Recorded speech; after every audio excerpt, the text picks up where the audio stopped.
I now give the floor to Ms. Angelina Jolie Pitt. You have the floor, madam.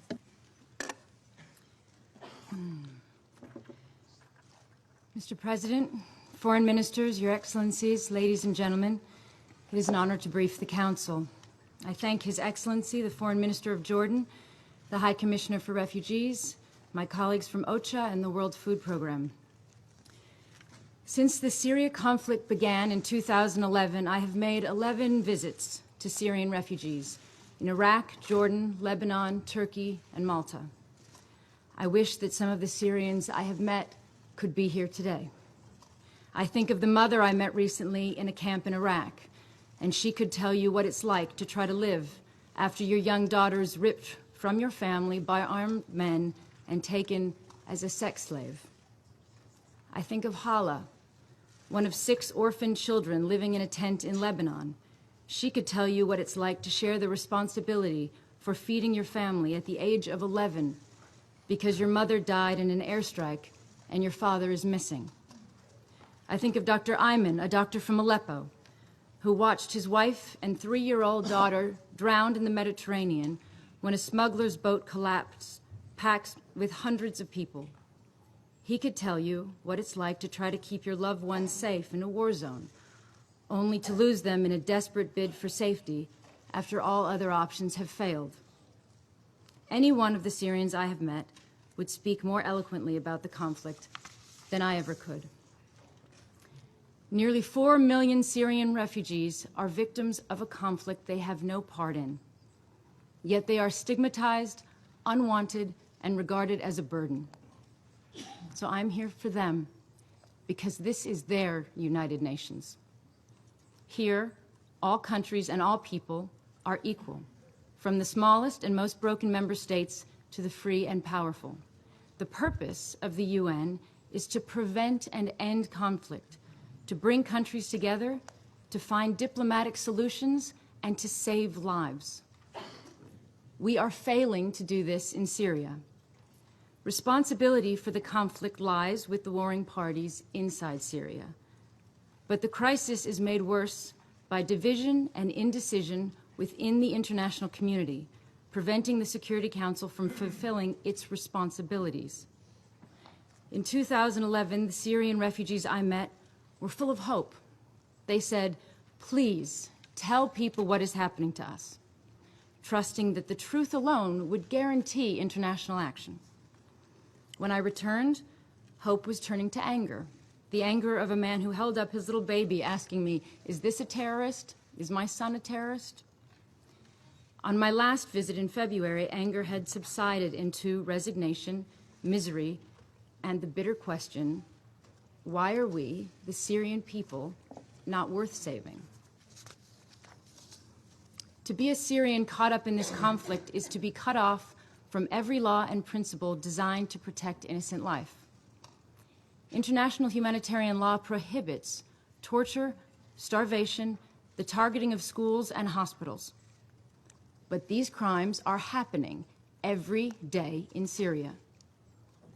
The Security Council has powers to address these threats to international peace and security, but those powers lie unused. The UN has adopted the responsibility to protect concept, saying that when a state cannot protect its people, the international community will not stand by. But we are standing by in Syria. The problem is not lack of information. We know in excruciating detail what is happening in Yarmouk, in Aleppo, in Homs. The problem is lack of political will. We cannot look at Syria and the evil that has arisen from the ashes of indecision and think this is not the lowest point in the world's inability to protect and defend the innocent.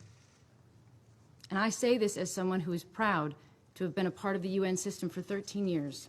I don't think enough people realize just how many people are fed, sheltered, protected, and educated by the United Nations every day of the year.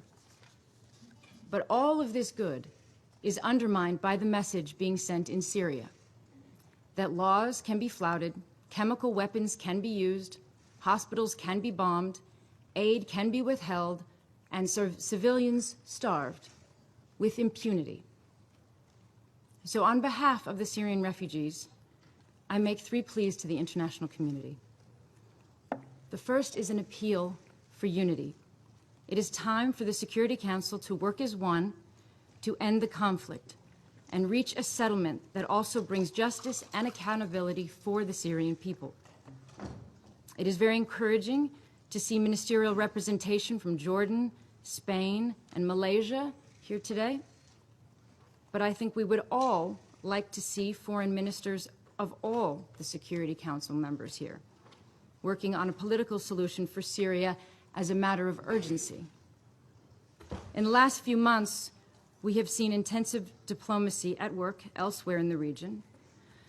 So now let us see what is possible for the people of Syria.